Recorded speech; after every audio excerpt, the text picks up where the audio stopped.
ուզում եմ այսօր խոսել մի թեմա, անվանել եմ հոգևոր թմրություն։ Ես կա ժամանակ, որ խոսում ենք հոգևոր արթուն լինելու մասին, այսօր ուզում եմ խոսել հոգևոր թմրության մասին։ Ինչ բան է այդ թմրությունը ու ինչքան է մեզ պետք զգուշ լինել դրանից, սիրելիներս։ Աստվածաշնչում մենք շատ տեղեր կարող ենք հանդիպել, որ Աստված խոսում է արթուն լինելու մասին։ Միտեղ գրած է թմրության գինու մասին։ Ով է երբևիցե, ասենք իր նախքան հոգևոր կյանքով ապրել է, երբևիցե սպիրտային խմիչք օգտագործել, թմրած է եղել, հարբած է եղել, կամ ասենք, հա? Ծանոթ է ձեզ այդ բանը, որ ես կարծում անպայման։ Ես կարծում եմ, ով որ այդ վիճակի մեջ եղել է, լավ հասկանում է ինչի մասին եմ խոսում։ Ռուսերեն sense արտահայտություն կա, չէ, ասում են մորե պակալենա, կամ հարբացին ասում են ծովը ծնկերից է։ Այսինքն մարդը երբ որ թմրած է, երբ որ հարբած է, ինքը իրականության զգացողությունը, զգացմունքը կորցնում է, չի հասկանում։ Մի բան անում է, կարծես ինչ որ մի հատ անհասկանալի sense համարձակություն է գալիս մարդու մեջ, բայց իրականում դա կործանման է տանում մարդու։ Մարդը կորցնում է, գիտեք, իր հայրեն, sense մի հատ բառ ունենք, չգիտեմ, հայերեն չի այդ բառը, բայց sense բան կա, չի ասում են նամուս։ Նամուսը կորցնում է մարդը, երբ որ հարբած է, երբ որ թմրած է։ Այս վերջերս դիտում էի ինտերնետով, ցույց էին տալիս միտեղ, ուրեմն որտեղ շատ թմրամոլներ կային, ու նայում ես, գիտեք, մարդիկ կորցնում են իրականության հետ կապը։ Տեսում ես մեկը մերկ փողոցով գնում է ու իր վեճին չի։ Ոնց որ ասես, տենց էլ պետքա լինի։ Ասենք adekvat, սթափ մարդը երբեք իրան թույլ չի տա տենց բան, չէ։ Նայում ես մեկը ծռված ինչ որ մի հատ տեսք ընդունած կանգնած է փողոցում։ Նայում ես մեկը շորերով հենց մայթի մեջտեղը ճանապարհին օրցերեկով պարկած է։ Ու իրան իսկ հետաքրքիրել չի, գիտես, մարդիկ ինչ են իր մասին մտածում, ինչ կխոսեն իր մասին անցորդները։ Եվ սիրելիներս, այսօր ուզում եմ խոսել հոգևոր թմրության մասին, ու Աստվածաշունչը խոսում է հոգևոր թմրության մասին։ Դա շատ վտանգավոր վիճակ է։ Երբ որ քո կյանքում կարա լինի մեղքը, քո կյանքում կարան լինեն խնդիրներ, քո կյանքում կարան լինեն վտանգներ, բայց դու այդ կորցնում ես հոտառությունը, կորցնում ես իրականության հետ կապը։ Քո կյանքում խնդիր կա, բայց դու ապրում ես այնպես, ոնց որ ասես, բան էլ չկա քո կյանքում։ Մեղքը շատ անգամ կարա այնքան բնական դառնա քո համար, որ դու խղճի խայթ էլ չես զգում։ Միտեղ Աստվածաշունչը ասում է, նրանց խիղճը տաղված է, հա, վառած է խիղճը։ Մի բան անում, դա սխալ է, դա Աստծուն դուր չի գալիս, դա մեղքը, դա իրան կործանման է տանում, բայց ինքը իրականության հետ կապը կորցրել է, հոգևոր իրականության հետ է կապը կորցրել։ Աստծո ներկայությունը չի զգում, խղճի խայթ չի զգում։ Գիտեք զարմանալին ինչն է, որ շատ անգամ մարդիկ զարմանում են, երբ որ իրանց ասում ես, որ այս բանը սխալ է։ Ասում են, լավ մարդ, ինչ եք այդքան ամեն ինչը ծայրահեղության հասցրել։ Իմ սրտում մեծ ցանկություն կա, որ մենք սկսենք մի հաղորդաշար ինտերնետով, որտեղ կլուսաբանենք տարբեր թեմաներ։ Սիրելիներս, ես այսօր մի վտանգ եմ տեսնում հոգևոր աշխարհում, հոգևոր կյանքում, քրիստոնեական կյանքում, որ վտանգը ոչ թե ամենամեծ վտանգը ոչ թե աշխարհի կողմից է։ Գիտեք ամենամեծ վտանգը որտեղից է գալիս։ Հենց եկեղեցու ներսից։ Որովհետև երբ որ վտանգը աշխարհից է, հալածանքներ կան, մարդիկ չարախոսում են, մարդիկ հալածում են, բամբասում են, վատ բաներ են ասում հավատացյալներին, հասկանում ես, որ այս չար աշխարհում ես ապրում, դա բնական է։ Դու արդար ես, Աստված քեզ արդարացրել է, դու ընտրել ես Աստծո ճանապարհը, դու ապրում ես սուրբ կյանքով, գնում ես Հիսուսի հետևից, ծառայում ես Հիսուսին, այս աշխարհն էլ քեզ հալածում է, այս աշխարհն էլ քեզ չարախոսում է։ Բայց ամենամեծ վտանգը, սիրելիներս, շատ անգամ թաքնված է հենց եկեղեցում, որովհետև բաներ կա, որ ծնվում են եկեղեցում, դա կարան մարդկանց կործանման տանեն, բայց շատ անգամ դա այնքան է քողարկված ինչ որ քրիստոնեական անունի տակ, քրիստոնեական ինչ որ մի բանի տակ, որ մարդիկ դա ընդունում են որպես Աստծո ճշմարտությունը։ Եվ եկեղեցու պատմության մեջ Հիսուսից հետո, սիրելիներս, ամենամեծ վտանգները, որ սպառնացել են եկեղեցուն, դա եղել են մոլար ուսմունքները, տարբեր մոլորություններ, որ հենց եկեղեցու մեջ են ծնվել։ Եվ Հովհաննեսը անգամ խոսում է դրա մասին։ Ասում է շատ ներեր կան այսօր։ Խոսում են մարդկանց մասին, ասում են, ովքեր մեր հետ էին, բայց մեզանից չէին։ Աստվածաշունչը խոսում է գայլերի մասին, որոնք կան եկեղեցում, բայց գառան մորթով են իրանց ցույց տալիս։ Եվ ամենամեծ վտանգը հենց այդտեղ է թաքնված, սիրելիներս, որ ինքը շատ քողարկված է, շատ քրիստոնեական է երևում, շատ կրոնական է երևում, բայց դրա հետևում սխալ բան կա։ Այս վերջերս շատ եմ լսում ինտերնետով։ Առաջ, գիտեք, սենց խոսակցություններ չկար։ Անկամ աշխարհի մարդիկ, տեսեք, աշխարհի մարդիկ, ովքեր, ասենք, չեն ապրում հոգևոր կյանքով, Աստվածաշունչ չեն կարդացել, Հիսուսին չեն ճանաչում, անկամ իրանք հասկանում են, որ խմել չի կարելի։ Սպիրտային օգտագործելը էդի հավատացյալի բան չի։ Այսօր մի բան եմ տեսնում, սիրելիներս։ Ինչ որ մեկը այս վերջերս ինձ հարց տվեց, ասեց, կարաս ապացուցես Աստվածաշնչով, կարաս ապացուցես Աստվածաշնչով, որ գինի խմելը մեղք է։ Օրինակ ես ձեզ հարց եմ տալիս, կարաք ինձ Աստվածաշնչով ապացուցեք, որ գինի խմելը մեղք է։ Հա? Կա տենց ուղիղ արտահայտություն Աստվածաշնչի մեջ, որ գինի խմելը մեղք է։ Շատ մարդիկ այսօր, տեսեք, սիրելիներս, ու կարծես իրանց ասածի մեջ ճշմարտություն կա։ Ասում են, հարբեցողությունն է մեղք, գինի խմելը մեղք չի։ Աստվածաշունչը ասում է, չափից դուրս խմիչքը օգտագործելն է մեղք, բայց գինի խմելը մեղք չի։ Աստվածաշունչը խոսում է չհարբենալու մասին, ոչ թե գինի չխմելու մասին։ Անկամ տեղեր կա մարդիկ մեջ բերում են անում, տես, Պողոսը գրում է Տիմոթեոսին, այլևս մենակ ջուր մի օգտագործի, գինի էլ օգտագործի։ Հիսուսը չէ, որ ջուրը գինի դարձրեց։ Գիտեք, իմ հարցը միշտ այդ մարդկանց մեկն է, իսկ ո՞րն է դրդապատճառը։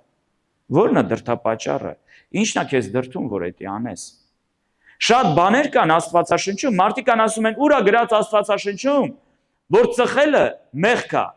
Ցույց տվեք այդ տեղը, որ Աստված ասում է ծխելը մեղք է։ Մի անգամ ինձ մեկը փորձում էր ապացուցի, որ հաշիշ ծխելը, հա, կանաբիս ծխելը, դա մեղք չի, դա սխալ բան չի։ Գիտեք, ինձ փորձում էր ապացուցի, որ գիտականորեն բժշկության տեսակետից դրա մեջ որոշ նյութեր կա, որ դա անգամ օգտակար է մարդու համար։ Դա սխալ կարծրատիպ է։ Դա սխալ կարծիք է, որ մարդը հաշիշ է ծխում։ Իր հետ կարա վատ բան լինի։ Այս վերջերս ինձ մեկ ասեց, գիտես, ծխախոտ այդքան չգիտեմ, այն տեսակետից, որ մեջը ինչ նյութ կարա եղնի, բայց սիգար ծխելը, այլ իսկական սիգար ծխելը, որ իսկական թութունից է սարքած։ Գիտես, դա անգամ օգտակար է։ Բնական տերևներից է սարքած, անգամ դա օգտակար է։ Մի կողմից մտածում ես, դες աշխարհի մարդիկ խոսան այդ բաների մասին։ Այդ ինչ որ ասում եմ, այդ ինձ հոգևոր մարդ էր ասում։ Աշխարհիկ մարդ չէր ասում, ժողովուրդ ջան։ Հոգևոր մարդ, ով որ ոչ թե երեք է ապաշխարել, ով որ ես չգիտեմ 10 տարի, 20 տարի ավել կարող է եկեղեցում։ Աստվածաշնչում մի տեղ կա գրած, ասում է, մի մոտեցի, մի կպի։ Գիտես, եթե մի բան կա, որ կարա պատճառ դառնա, սիրելիս, կարա դառնա առիթ, կարա բացի հնարավորություն քեզ ավելի մեծ սխալ թույլ տալու համար, ինչի կպնես, ինչի մոտենաս։ Մարդկա կարող ասի 50 գրամ գինի մի հատ քուրիկ ունենք, ասում է, ես օրինակ իմ համար նորմալ է։ Ես չեմ խմում հարբենալու համար։ Ես սիրում եմ ուղղակի նստեմ երեկոները, մի քիչ գինի լցնեմ։ Ու իմ համար վայել է։ Ես չեմ հարբենում։ Ես դե չեմ անում նրա համար, որովհետև ես հարբեցող եմ։ Ու մարդիկ կան, ինձ փորձում են ապացուցել, ամեն ինչը չափի մեջ է, ճիշտ։ Իսկ ես ուզում եմ ձեզ հարց տալ, ով կարա ինձ այդ չափը ցույց տա։ Կարա մեկը ստեղ, որ կարա այդ կարմիր գիծը ցույց տա, որտեղ է վերջանում այդ չափը, որտեղ է սկսվում ու որտեղ է վերջանում։ Կա մեկը, որ կարա ինձ այդ չափը ցույց տա։ Մեր եկեղեցում, սիրելիներս, ծխելը մեղք է համարվում։ Մեր եկեղեցում, մեր դիրքորոշումը, մենք Աստծո հետ ուխտ ունենք, որ մենք սպիրտային, ալկոհոլ չենք օգտագործում։ Մեր եկեղեցում այսպես է ընդունված, որ մեր մարմինը Սուրբ Հոգու տաճար է, նկարչության ալբոմ չի, սևագրության տետր չի։ Իմ մարմինը Սուրբ Հոգու տաճար է, իմ մեջ ապրում է Աստծո Հոգին, ու իմ մարմինը պիտի Հիսուսին փառավորի։ Ու գիտեք ինչ են շատ մարդիկ այսօր դա անում։ Սիրելիներս, անգամ ժամանակ կար, տեսեք, ես դեմ չեմ նորագույն եւ նոր ժամանակակից տեխնոլոգիաների։ Անգամ այս բարձրախոսը, որ մենք օգտագործում ենք, այս ապարատուրան, այս էկրանը, այս գործիքը, Փառք Հիսուսին, Աստված մեզ տվել է այս բարիքները, դա մարդն է ստեղծել, ստեղծագործել, որ մենք այսօր լավ միջոցներ ունենանք, ավելի կոմֆորտնի կյանք ունենանք, կոմֆորտ կյանք։ Խնդիր չկա, բայց ես իմ կյանքում մի բան եմ հասկացել, ամեն ինչ պետքա ծառայի Աստծո փառքի համար, ամեն ինչ պետքա փառք բերի Աստծուն, ամեն ինչ ոչ թե պետքա եղնի մեր հաճույքների համար։ Ես մի անգամ ուզում էի, մենք անգամ մի քանի հատ տենց բաներ առանք էս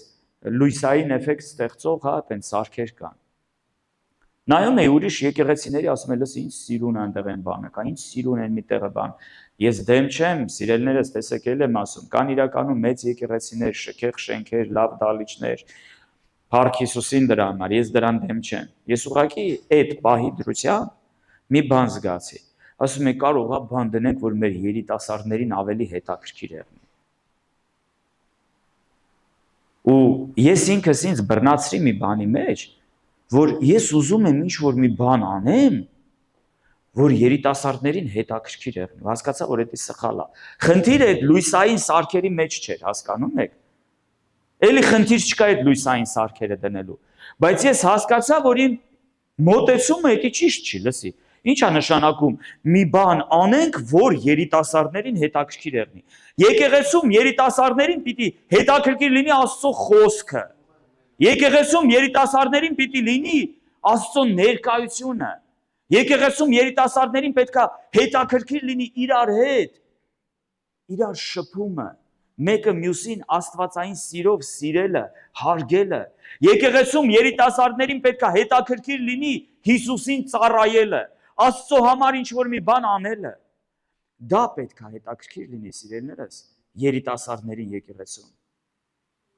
Ուզում եմ մի քանի տեղ կարդանք Աստվածաշնչից։ Առաջի Թեսաղոնիկեցիս 5:6-8։ Առաջի Թեսաղոնիկեցիս 5:6-8։ Ապա ուրեմն չքնենք ուրիշների պես, բայց արթուն եւ զարթուն լինենք, որովհետեւ նրանք, որ քնում են, գիշերն են քնում, եւ նրանք, որ հարբում են, գիշերն են հարբում։ Իսկ մենք ցերեկինը լինելով արթուն լինենք հագած հավատքի եւ սերի զրահը եւ փրկության հույսի սաղավարտը։ Փառք Տիրոջը։ Պողոս առաքյալը կոչ է անում չքնենք ուրիշների պես, բայց արթուն եւ զարթուն լինենք։ Այսօր ես ու դու, սիրելիս, կարիք ունենք քնից արթնանալու։ Այսօր ես ու դու կարիք ունենք արթուն լինելու։ Ամբողջ Աստվածաշունչը առաքյալների թղթերի մեջ մենք շատ տեղ կհանդիպենք։ Արթուն եղեք, արթուն եղեք։ Հիսուսը խոսում էր արթուն լինելու մասին։ Ու այդ հոգևոր թմրությունը կարա շատ աննկատ գա, սիրելիներս, մեր կյանքում։ Մենք մի քանի օրինակներ կնայենք Աստվածաշնչում, մարդիկ, ովքեր հաջողակ էին, մարդիկ, ովքեր մեծ հաղթանակներ ունեին, մարդիկ, ում անունները գրված է Աստվածաշնչի մեջ, ինչ որ մի պահի կորցրեցին իրանց հոգևոր զգոնությունը, ինչ որ մի պահի կորցրեցին իրենց ուշադրությունը, ինչ որ մի պահի տարվեցին մի բանով, որ իրանց ուշադրությունը շեղեց Աստծուց ու Աստծո նպատակներից, ու մենք տեսնում ենք Աստվածաշնչում շատերի անկումը։ Ցավոք սրտի, այսօր ենք մենք տեսնում շատերի անկումը։ Եթե մեկը մտածում է ինքը մեղք է գործում, իրան բան չի լինի, ես խնդրում եմ ուշադիր լսեք հիմա ինչ որ ասում եմ։ Սիրելիս, Հարցը նրանում չի, որ դու այնքան ուժեղ տղա ու այնքան ուժեղ աղջիկ ես, որ ինչ անում ես, կողքովդ անցնում գնում է, քեզ բան էլ չի եղնի։ Ես ուզում եմ մի բան հասկանաս, դա Աստծո ողորմությունն է։ Դա Աստծո երկայնամտություն ու համբերությունն է, որ Աստված մինչև հիմա սպասում է դու ապաշխարես։ Մի չարաշահի Աստծո համբերությունը։ Ես ուզում եմ քեզ այսօր ասել, մի չարաշահի Աստծո ողորմությունը քո նկատմամբ։ Ու հետո Աստվածաշնչում գրած է այդպես մեկի մասին։ Խոսում է այն մարդկանց մասին, ովքեր որ ասում է ուշանում են, ովքեր գինու հետևից են գնում, գինովանում են, խմում են, հարբում են։ Այդ պահին քեֆը լավ է, ասես այնց հավես է, տրամադրությունը 1000 է։ Քեֆին քեֆ չի հասնում։ Հետո գիտեք ինչ է գրած այդ մարդու մասին։ Ասում է ծեծել են ինձ, չեմ հասկացել։ Հարբած մարդուն ծովը ծնկերից է։ Այդ պահին չի հասկանում։ Այդ պահին իրան թվում է ամեն ինչը հավես է։ Լավ է, այնքան հաճելի է, բայց հետո երբ որ սենց արտահայտություն ունենք, չի ասում ենք գլխի գինին որ թափվում է, հետո է հասկանում, լսի, այս կյանքս կործանել եմ, ես ինչ եմ ես արել։ Սիրելիս, մի փոխիր Աստծո այն մեծ օրհնություններն ու բարիքները, որ Աստված երկնքից ունի քեզ համար, այս աշխարհի սահմանափակ, ժամանակավոր, ունայն հաճույքների հետ։ Մի փոխի երկնայինը երկրայինի հետ, սիրելիս։ Առաջի Պետրոս 5:8-ում Առաջի Պետրոս 5:8 եկեք կարդանք, սիրելիներս։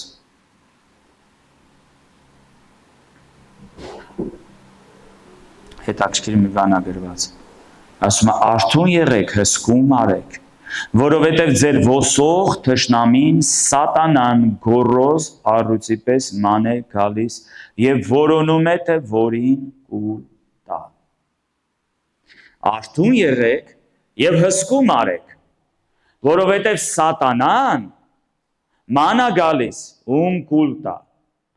Ինձ այս վերջերը շատ են հարցնում։ Այս մեղքը գործում եմ, ախր ասում է Հովիվ ջան, իրոք չեմ կարող ազատվեմ այդ մեղքից։ Ախր իրոք շատ եմ ուզում։ Ասում եմ, չէ, քիչ ես ուզում։ Որովհետև շատ որ ուզեիր կազատվեիր այդ մեղքից։ Ով է հավատում, որ Հիսուսը մեղքը խաչի վրա հաղթել է։ Ով է հավատում, որ Հիսուսը մեղքի հարցերը լուծել է խաչի վրա։ Մեղքը հավիտյան դատապարտված է։ Ով է հավատում դրան։ Բա ինչու՞մն է հարցը։ Ինչու՞մն է հարցը, սիրելիս։ Միգուցե սրտանց ապաշխարություն չկա։ Միգուցե բավականին Աստծո երկյուղ չկա։ Միգուցե, ինչպես Աստծո խոսքը ասում է, արուն թափելու չափ չենք կռվել դեռ մեղքի հետ։ Այսօր մի հրաշալի քարոզ էի լսում, միտեղ Աստվածաշնչից ովներից մեկը մի հրաշալի տեղ մեջ բերեց։ Ասում է նրանք հաղթեցին սատանային ինչով։ Գառան արյունով, այն ինչ որ կատարվել է խաչի վրա, դա իմ ու քո հաղթանակն է։ Գառան արյունով ու ինչով։ Ու իրանց վկայության խոսքով, ու այնտեղ մի բան էլ կա գրված։ Եվ չսիրեցին իրենց անձերը մինչև մահ։ Այ եթե այտենց կռվես մեղքի հետ կհաղթես։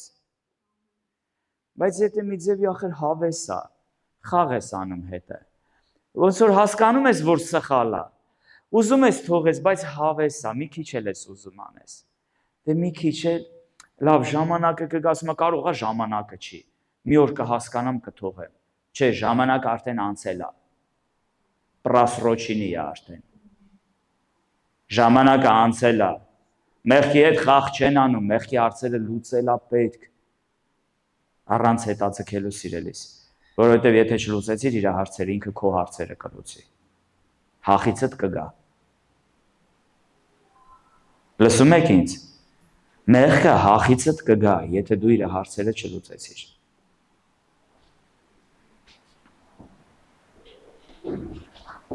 Առաջի Պետրոս 1:13-ը։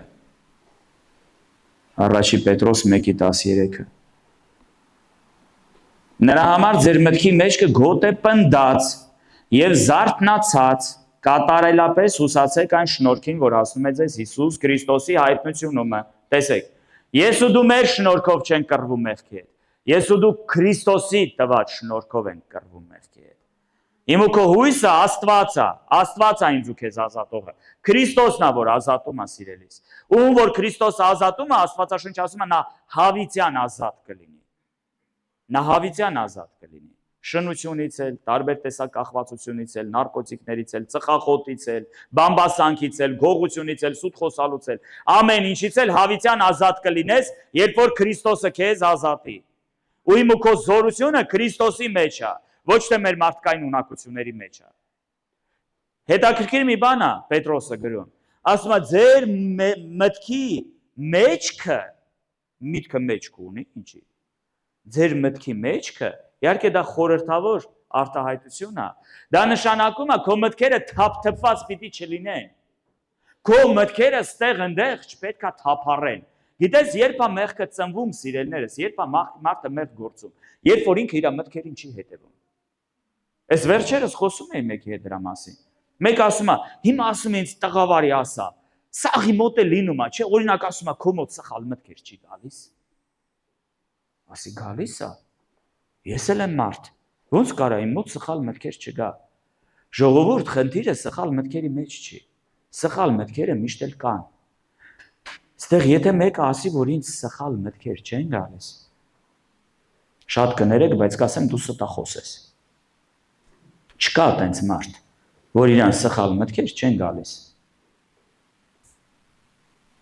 Խնդիրը գիտեք ինչու՞մն է, որ մարդիկ այդ մտքերը չեն սանձում, այդ մտքերի հարցը ճիշտ ժամանակին չեն լուծում։ Մտքի մեջքը չեն գոտեպնդում, արթուն չեն, զարթուն չեն։ Երբ որ սխալ միտք է գալիս, դու նույն պահին դրա հարցերը պիտի լուծես։ Ժողովուրդ երեք ընենց մի հատ միտք եկավ։ Ընենց մի հատ խորտ միտք եկավ։ Ես դրա մասին ընդհանրապես вообще ոչ մտածել եմ կյանքում։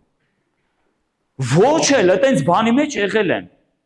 որ ասեմ էսի ին հիշողություններից ինչ որ այս սենց տեղ եմ եղել, սենց բան եմ արել կամ սենց մի բան, չգիտեմ, մի զբաղմունք եմ այտենց ունեցել, այս միտքը ինձ եկավ։ Ու ընդհանրապես կյանքում դրա մասին չեմ մտածել։ Ուպ,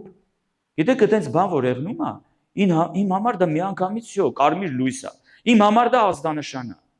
Ես նույն պահին կանգնեցի, ասի Հիսուսի անունով ես քանդում եմ այս մտքերը։ Սատանա հեռացիր ինձանից, հետից գնա Հիսուսի անունով։ Սա իմ մտքերը չի։ Ես այդպես չեմ մտածում, իմ միտքը սուրբ է,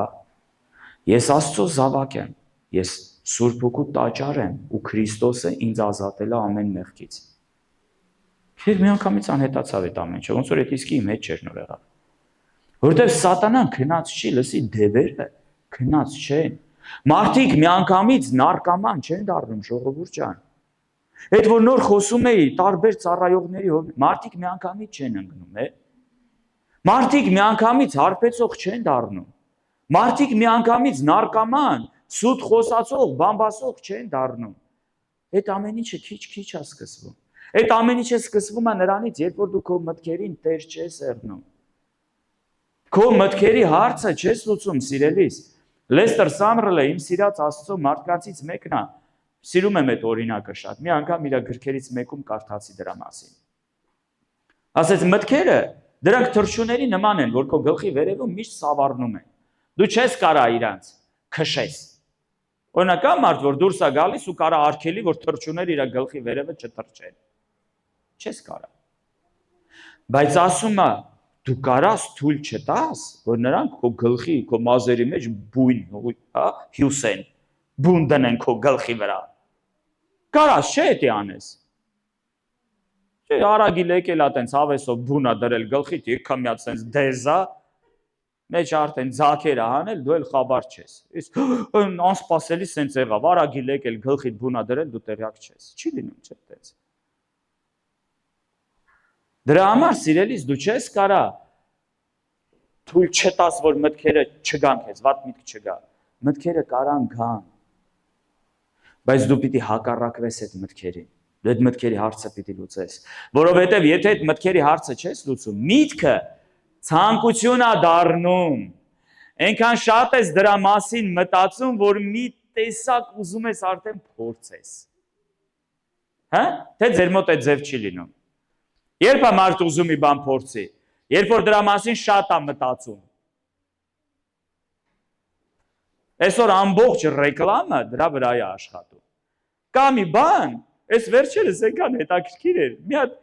դե ինչ որ մի հատ բան կար, ինձ հետաքրքիր էր, մի առարկա։ Ասեն գնային չի որ վառվում էի ցանկությամբ, ես էսի պիտի առնեմ։ Քնում եմ, արտանում եմ դրա մասին եմ մտածում, չէ։ Եկ մի հատ տեսահոլովակ նայ դրա մասին, մի հատ նյութ նայ, ուր են էդ։ Լսեք, այնքան սիրուն էին գովազդում։ Օրվա վերջը հանկարծ ինձ բռնեցի, լսի, ինձ պետք է շուտ հասնել այդ տեղը այդ բանը։ Բայց ասենք մի օր առաջ ես իմ համար հանգիստ ապրում եի, չէ՞, մտածում որ էդի ինձ այնքան անհրաժեշտ է, որ ես էդի հիմա պիտի առնեմ։ Հասկանում եք։ Ինչի, որովհետև շատ սկսեցի մտածել դրա մասին։ Երբ է մարդը շնության մեջ ընկնում, երբ որ շնության մասին մտքեր են գալիս, դրա հարցը չի լուծում։ Ասում եմ, սպասել, մտնեմ ինտերնետ, տեսնեմ ինչ նորություն կա։ Մի քիչ գույներ մտցնեմ երևակայությանս մեջ։ Վառ երանգներ մտցնեմ։ Երկու կեղտոտ տեղ տեսնեմ, այնտեղ բա ինչ կա։ Ասես ամեն ինչը մի մտքից էր սկսվում։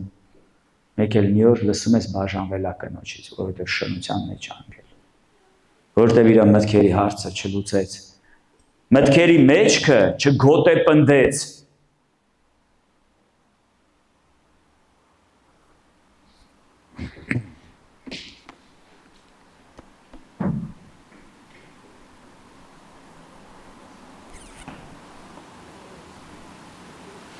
Հուգասի ավետարանում մի լավ տեղ կա, Հուգաս ավետարան 21-րդ գլուխ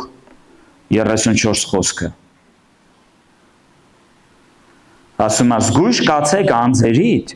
միգուցե ձեր սրտերը ծանրանան շատ ակերությունով եւ հարբեցությունով եւ ապրուստի հոգսերով եւ այն օրը հանկարծ հասնի ձեզ վրա։ Ժողովուրդ ջան, երբ է թմրությունը գալիս, երբ է մարդը դադարում աղոթել, Աստվածաշունչ կարդալ։ Եկեղեցի, ասենք, Կիրակի օրը բաց է թողում, իր համար արդեն սովորական է, ինքը խղճի խայթել հեչ չի զգում, որ դե ինչ անեմ, Կիրակիա չեմ գնացել։ Օրինակ իմ համար, դա լուրջ խնդիր է, եթե ես հանկարծ բաց թողեմ մի ծառայությունը, ես ձեզ լուրջ եմ ասում։ Իմ համար դա չգիտեմ, ես տեղս չեմ գտնում։ Ես ամեն բան կանեմ, որ ծառայությանը լինեմ, ամեն բան կանեմ, հիվանդ լինեմ, չգիտեմ ինչ որ տեղ լինեմ, ինչ որ հարցեր եղնի, ես ամեն բան կանեմ, որ լինեմ եկեղեցում։ Իմ համար դա խնդիր է։ Եթե իմ համար բնական է, որ ես եկեղեցի չեմ գնացել այսօր, դա արդեն խնդրեմ է։ Դա արդեն մի բան են չի, դա արդեն նշանակում է շեղում կա քո կյանքում։ Եվ Հիսուսը խոսում է այդ թմրած վիճակի մասին։ Ինչից է գալիս այդ թմրությունը։ Շատակերությունից, հարբեցությունից, ու մի հատ հետաքրքիր բան ասում։ Ապրուստի ու հոգսերի շատությունից մարդը այնքան է տարվում այս կյանքի խնդիրներով ու հարցերով, ուստեղ հարցը նրանում չի սիրելիս, որ դու չպիտի աշխատես կամ քո գործերը ունես, քո զբաղմունքը ունես, այդ ամեն ինչը նորմալ է։ Աննորմալը գիտես ինչ է, որ մարդը այնքան շատ է տարվում իր կյանքի հարցերով ու խնդիրներով, առօրյայի ինչ որ անց ու դարձով, որ մոռանում է, որ աղոթել է պետք, լսի ինքը քրիստոնյա է։ Մոռանում է, որ Աստվածաշունչը լսես 2 ամիս է ձեռս չեն վերցնում։ Ու վտանգավոր այն է, որ իր համար էդի բնական վիճակ է դառել։ Ինքը վազում է իր գործերով, իր հարցերով, դե այսօր անքնություն է, վաղը չքնեցի, սա այնա ինչ որ խնդիր կար, դե պիտի գնամ, պիտի գամ, դե ոչինչ այսօր էլ Կիրակի, դե ոչինչ հյուր էր եկել չստացվեց։ Այս մի անգամն էլ ոչինչ։ Անձամբ իմ համար այդ մի անգամն էլ ոչինչ չի, որովհետև դա իրենց պրինցիպ է, դա իմ կյանքում այտենց դրված կա։ Ես հասկանում եմ, եթե մի անգամ է ոչինչ, 2 անգամ է ոչինչ, երրորդ անգամ կարա լուրջ խնդրեմ դառնա այդ իմ կյանքում։ Դա կարա այնքան սովորական դառնա իմ համար, որ ես արդեն հեռանամ Աստծուց։ Ես դադարեմ Աստծո ձայնը լսել։ Ես կարա սկսեմ մեղ գործել։ Սիրելիներս, նկատել եք, որ շատերը այնքան են տարված կյանքի հարցերով ու հոգսերով, գիտես, հոգևոր այդ զգայունությունը բթանում է։ Երբ որ դու այնքան բանով ես տարված, այնքան խնդիրների հարցերի sense բանի մեջ ես, քո մոտ տեղ չի մնում Աստծո համար, քո ներսում տեղ չի մնում Աստծո հետ ժամանակ անցկացնելու համար։ Բթանում են հոգևոր զգայարաները։ Ու պահի տակ կարա մեղ գործես, կարա բարկանաս, ափերից դուրս գաս, սխալ բան կարաս անես։ Հոգևոր զգայարանները բթացել են։ Շատ հանգիստ կարաս մեղ գործես ու չզգաս, որ դու մեղ գործեցիր։ Հոգևոր թմրություն։ Ես ու դու դրա հարցերը պետք է լուծենք, սիրելիս։ Պիտի արթնանանք։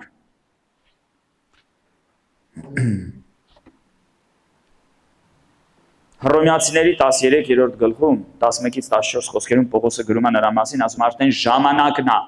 որ քնից արթնանանք։ Ժողովուրդ, ժամանակն է։ Սիրելիները, ժամանակն է քնից արթնանանք։ Ժամանակն է քնից արթնանանք։ Մատթեոսի ավետարան 26-րդ գլխում մենք մի բան ենք տեսնում։ Նարաջան կնվագես։ 40-ից 41 խոսքը։ Մատթեոս 26, 40 եւ 41 խոսքերը։ Ասում է եւ աշակերտների մոտ է գալիս, նրանց քնի մեջ է գտնում եւ ասում է Պետրոսին. այդպես մեկ ժամ էլ չկարացիք ինձ հետ արթուն կենալ։ Արթուն կացեք, աղոտ կարեք, որ փորձության մեջ չմտնեք։ Հոգին հոժար է, բայց մարմինը տկար։ Սիրելիներս, արթուն եղեք, Հիսուսն է ասում, արթուն եղեք, աղոտ կարեք, որ փորձության մեջ չընկնեք։ Ինչ ենք մենք շատ անգամ փորձության մեջ ընկնում, որովհետև արթուն չենք։ Ինչ ենք շատ անգամ շատ հեշտ մեղք գործում, որովհետև արթուն չենք։ Ինչ ենք շատ հեշտ մարդկանց վիրավորում, որովհետև արթուն չենք։ Հոգևոր զգայարանները բթացել են, թմրած վիճակ ա եկել։ Հիսուսը ասում է արթուն եղեք։ Եվ մի առակ կա, որ Տերը մի անգամ պատմեց, մեզ բոլորի շատ հայտնի առակը, 10 կույսերի առակը։ 10 կույսերի առակը։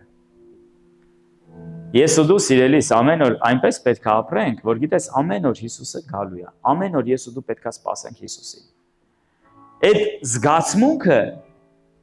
մեր մոտից չպետք է վերանա։ Մենք ամեն օր պետք է սպասենք Հիսուսին երկրքից։ Երբ է գալու Տերը մեզ տուն տանի։ Ու Հիսուսը խոսում է 10 կույսերի մասին։ 5-ը իմաստուն էին, 5-ը հիմար էին, այն 5-ը յուղը վերցրել էին, 5-ը չէին վերցրել։ 5-ն էլ իմաստուների քնած էին, հիմարների 5-ն էլ քնած էին։ Հետաքրքիր է, սաղն էլ քնած էին, սաղ 10-ն էլ քնած էին։ Բայց օրերից մի օր փողը փչելու է։ Օրերից մի օր Աստված ձայնը տալու, սիրելիներս, օրերից մի օր փեսան կգա։ Եվ այդ առակի վերջում Հիսուս այդ առակի ամբողջ միտքն է ասում. արթուն եղեք, որովհետև չգիտեք փեսան երբ կգա։ Արթուն եղեք։ Սիրելիներս, ես ու դու պետք է արթուն լինենք։ Եվ ուզում եմ մի քանի օրինակ թվել Աստվածաշնչից, սիրելիներս։ Այն մարդկանց, ովքեր որ արթուն չէին, օրինակ Սամսոնը, ով որ կորցրել էր իր, զգոնությունը, հոգևոր ամփույթ էր, մեղքի հետ խաղ էր անում, սիրելիներս։ Եվ ինչ տեղի ունեցավ։ Ես քնում էր Դալիլայի ծնկերի վրա ու գիտեր, որ դա սխալ է, գիտեր, որ դա ճիշտ չի։ Մեղքի հետ խաղ էր անում։ Անգամ թշնամիները մի անգամ, հարձակվեցին, հաղթեց, 2 անգամ հաղթեց։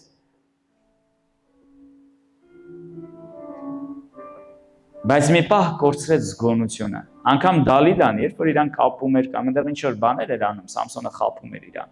Չէր ասում դեռ որ ուժը մազերի մեջ է։ Բայց գիտես, մեղքի հետ այնքան խաղ արեց, որ օրերից մի օր բացեց իսկական գաղտնիքը։ Ու մենք գիտենք, ինչ տեղի ունեցավ Սամսոնի հետ, սիրելիներս, որովհետև կորցրել էր հոգևոր զգոնությունը։ Մենք գիտենք, սիրելիներս, Դավիթի մասին։ Այն մարդը, ով որ նախանձավոր էր Աստծո գործերի համար, Աստծո տան համար, այն մարդը, ով որ իրականում Աստծո սրտի համեմատ մարդ էր։ Աստված ասում է գտա Դավիթին, գտավ Դավիթին, իր սրտի պես մարդ, ասում է ով որ իմ ամբողջ կամքը կկատարի։ Օրերից մի օր էս Դավիթը, սիրելիներս, ով որ ոչ մի պարտություն երբեք չէր ունեցել մարդի դաշտում, պարտվեց իր իսկ սեփական մտքերի պատճառով։ Դուրս եկավ տանիքի վրա զբոսնելու ու տեսավ ոնց է հարևանի կինը լոգանք ընդունում, ոնց է լողանում։ Տեր չեղավ իր մտքերին։ Եվ ամեն ինչը վերջացավ նրանով, որ ուրիշի կնոջ հետ քնեց, շնություն գործեց, նրա ամուսնուն տվեց սպանել, ավելին իր հետ կնոջ ամուսին իր հավատարիմ ծառայող մարդկանցից մեկն էր։ Եվ ամբողջ Աստվածաշնչում,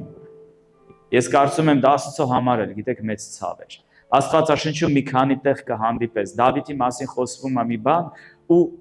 շեշտվում է Ուրիայի կնոջ մասին։ Նոր կտակարանում անգամ, երբ որ Հիսուսի ազգա Տոմա հետ գրված է կարդում եք, մեկ այդ դեպքը շեշտվում է։ Դա մեծ ողբերգություն էր, սիրելիներս։ Աստծո հզոր մարդը անկում ապրեց իր մտքերը չղեկավարելու պատճառով։ Մենք գիտենք մեկի մասին, ում անունը Պետրոս էր, ով որ ինքան վստահ էր։ Հիշում եք, երբ որ Հիսուս ասեց, այս գիշեր Հիսուսը շատ հստակ ասում է բոլորդ ինձանից կուրանաք։ Ախր Հիսուսը ամեն բան գիտի։ Կարող է մեզանից շատերը Պետրոսի նման ասում են. ով ես շնության մեջ ընկնեմ, ես հարբեցող դառնամ։ Ժողովուրդ, երբ որ ես ժամանակին սկսեցի նարկոտիկներ օգտագործել, ես այնքան դեմ էի դրան, նախքան իմ Հիսուսին գալը։ Օրերից մի օր իմ բարեկամներից մեկ ասեց, դերեն, ախր ասես դու ինձ էիր ատում այդ բանը։ Ախր դու ինձ սենց բանով զզվանքով էիր խոսում դրա մասին։ Ախր դու ինքդ դատապարտում էիր այդ բանը։ Ինչպես եղավ որ դու հայտնվար դրա մեջ։ Սիրելիներս, Աստծո խոսքը ասում է, ով որ մտածում է ինքը հաստատ կանգնած է, թող զգույշ լինի։ Թող զգույշ լինի։ Պետրոսն էլ մտածում էր ինքը հաստատ կանգնած է։ Իրանք հա, Հիսուս ջան, բայց էդի մասին չի։ Ով ուրանա, ես քեզ չեմ ուրանա։ Սրանք սաղ կարան քեզ թողեն, ես չեմ թողի։ Ես մինչև բանտել ասեց, մինչև մահել պատրաստ եմ քո հետ գամ։ Հիսուսը ստիպված էր։ Կարողա չէր ուզում այդ պահին Պետրոսին առանձնացնի, բայց Պետրոսի այդ ինքնավստահությունը, այդ խաբկանքը տեսնելով, ասեց Պետրոս, հավը մինչև առավոտ 3 անգամ էլ ձեն չի տա։ 3 անգամ կուրանաս ինձ, Պետրոս։ Դու մի անգամ չէ, Պետրոս, 3 անգամ։ 3 անգամ կուրանաս ինձ։ Սիրելիներս, ես ու դու Պետրոսից լավը չլինենք։ Եթե Պետրոսը կարացավ, Հիսուսի հետ, Հիսուսի կողքին լինելով այդ սաղ բաները տեսնելով ինչ անում էր Հիսուսը ու ընկավ, ես ու դու էլ կարանք ընկնենք։ Որպեսզի չընկնենք, ես ու դու պիտի արթուն լինենք, ինքնահավան չլինենք։ Չմտածենք էդի ում մասին ասել, դե ես կգնամ այն ինչ տեղը, ոչինչ կգնամ, բայց չեմ խմի։ Մեկը ասեց ես, հա ինչ անենք, իմ ընկերները սաղն էլ նարկոտիկ են օգտագործում, խմում են, ես սաղի հետ էլ լավ շփվում եմ, ախպեր, բայց ես խո այդ բաները չեմ անում։ Բայց մինչև այսօր խմում է այդ ասողը։ Ով ասես կանի, ես չեմ անի։ Դու կանես, եթե արթուն չեղար, եթե մտքերիդ չհսկեցիր։ Իհարկե էլի կան օրինակներ, սիրելիներս, նույն աշակերտները Գեթսեմանի պարտեզում, որ զարմացած իրար էին նայում, որ այդ իրանց մասին չի, իրանք էլ ուրացան Հիսուսին, թողեցին փախան։ Նոյը, Աստծո մարդ, ում Աստված այս աշխարհի վրա սաղ եղող մարդկանցից ընտրեց մեկին, որից սերունդա հետո բարձրացնելու, որ այս աշխարհի վրա մարդկությունը չվերանա, Նոյը, իր զգոն սթափ չլինելու պատճառով իսկական գինով հարբեցավ։ Ու իսկական գինով հարբենալու պատճառով հոգևոր թմրություն էլ եկավ։ Ես քնեց ինքն էլ չհասկացավ ինչ էր արեց։ Մի երեխեն էլ անեծքի տակ ընկավ։ Մենք կարանք նայենք, սիրելիներս, Ղովտի կյանքին։ Այս օրինակն էլ կասեմ ու կաղոթենք իրար հետ։ Ով է հիշում, երբ որ Ղովտը Աբրահամից բաժանվում էր, ինչ տեղի ունեցավ։ Ինչ որ մի հատ իրավիճակ, հիշում եք, ստեղծվեց, Աբրահամին Աստված օրհնել էր, Ղովտն էլ Աբրահամի հետ էր, Աբրահամի հոտերը շատացել էին, Ղովտի հոտերն էլ էին շատացել, Աբրահամն էլ արդեն շատ հովիվներ, ծառաներ ուներ, Ղովտն էլ ուներ, ու օրերից մի օր արոտավայրերը երևում է քիչ էր, կոնֆլիկտ տեղի ունեցավ, վիճաբանություն տեղի ունեցավ Ղովտի ու Աբրահամի հովիվների միջև։ Ու Աբրահամը իմաստուն մարդ էր, ու Աստծո մարդ էր, ինքը միշտ պատրաստ էր զիջի։ Կանչեց Ղովտին, ասեց՝ լսի, պետք չի որ մեր մեջ սա այսպես լինի, որովհետև մենք աղբերներ ենք։ Այո, Ղովտը Աբրահամի եղբոր որդին էր, բայց Աբրահամը անգամ Ղովտի հանդեպ այնքան հարգալից ասում է մենք աղբերներ ենք։ Չի ասում տո լսի, ես հոպարը ոնց ասեց, այտենց պիտի լինի։ Ասում է Ղովտ, մենք աղբերներ ենք։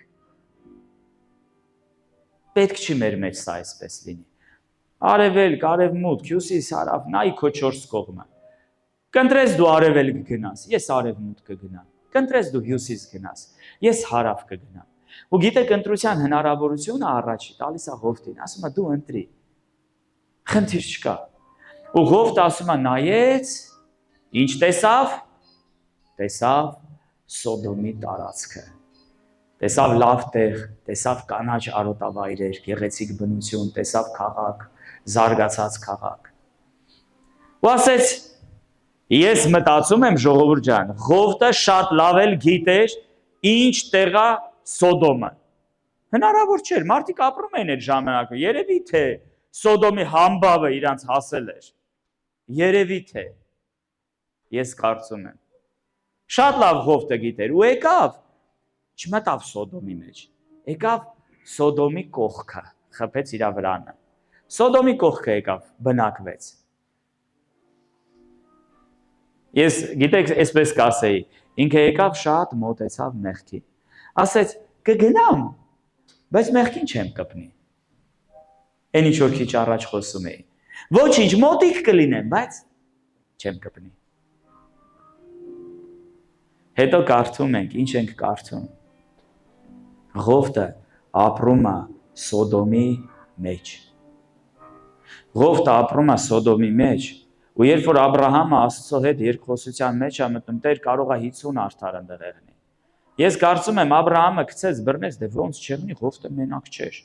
Ղովտի հետ հովիվներ կային, Ղովտի ընտանիքն է, Ղովտի ծառաներն էին, հա, Տեր կարող է 50 արդար լինի։ Չեմ կործանի, Տեր կարող է 40 լինի, էլի չեմ կործանի։ Տեր կարող է 30 լինի, էլի չեմ կործանի։ Տեր չբարկանաս վրես, Աբրահամը ասեց, հա իմ վրա, կարող է 10 լինի։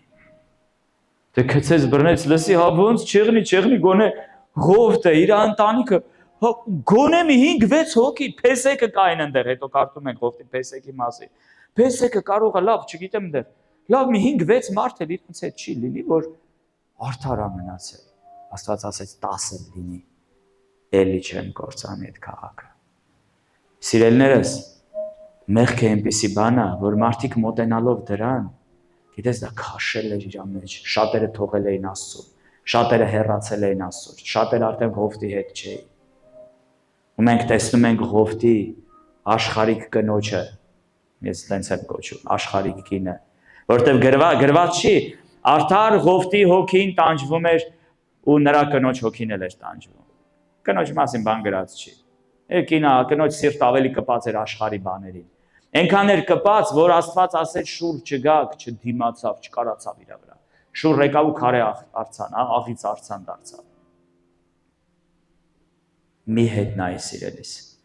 Մի հետ նայի, մի վերադարձիր այնտեղ, որտեղից Հիսուսը քեզ հանել է։ Մի այնքան մոտեցի մեղքին, որ հետո չկարանաս դրա հետ պայքարես ու Ղովտի պես հայտնվես դրա էպիկենտրոնում։ Եկեք ոտքի կանգնենք։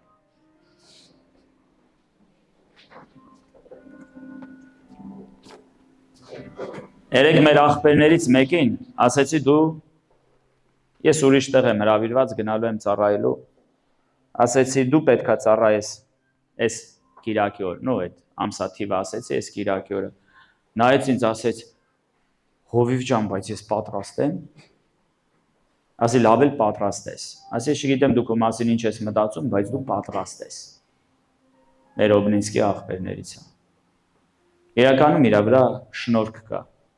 իր վրա օծություն կա։ Ես հաստատ գիտեմ եկեղեցին օրնված է լինելու։ Բայց շատ անգամ մենք մտածում ենք, դե ժամանակը չի Աստծուն ծառայել։ Դե ոչինչ, այս մեղքը հովիներից մեկը պատմեց, մի երիտասարդի հետ խոսակցություն էր եղել, ասում է ժամանակ ես 25 տարեկան էի։ Ասում է լսի դու պիտի ապաշխարես, դու պիտի Աստծուն գաս։ Ասում է քեզ ինչ կա։ Դու 25 տարեկան ես արդեն։ Այս կյանքի սաղ բարիքները ասում է տեսել ես, վայելել ես։ Ես դեռ ասում է 16 տարեկան եմ։ Ես ուզում եմ այս կյանքը վայելեմ։ Մարդկանց թվում է մեղ գործել է, դա կյանք վայելել է։ Քեզ ինչ կա, դու 25 տարեկան ես, դու արդեն ամեն ինչը համ տեսել ես, ամեն ինչի միջով անցել ես։ Ես հələ 16 տարեկան եմ ասում, ես էլ եմ ուզում կյանքը վայելել։ Մեկը կա այս վերջերս ասում եմ, քիչ ես ամուսնանում, 30 տարեկան է, ասում է ժամանակը չի։ Ուզում է կյանքը վայելի։ Թե կյանք վայելելը մարդիկ, եք շնություն անելու մեջ մարդիկ կյանք վայելել հասկացողություն են դնում։ Ախր դա կյանք վայելել չի։ Ախր դա կյանք վայելել չի։ Կյանքը Հիսուսն է։ Սիրելիներս, եկեք աղոթենք, որպեսզի Աստված ամեն մեկին արթնացնի։ Եկեք աղոթենք նրա համար, եթե կա մեկը իր հոգևոր զգայարանները բթացել է, եթե իր համար մեղ գործելը բնական բան է դարել, եկեք աղոթենք, որ ամեն մեկը քնից արթնանա։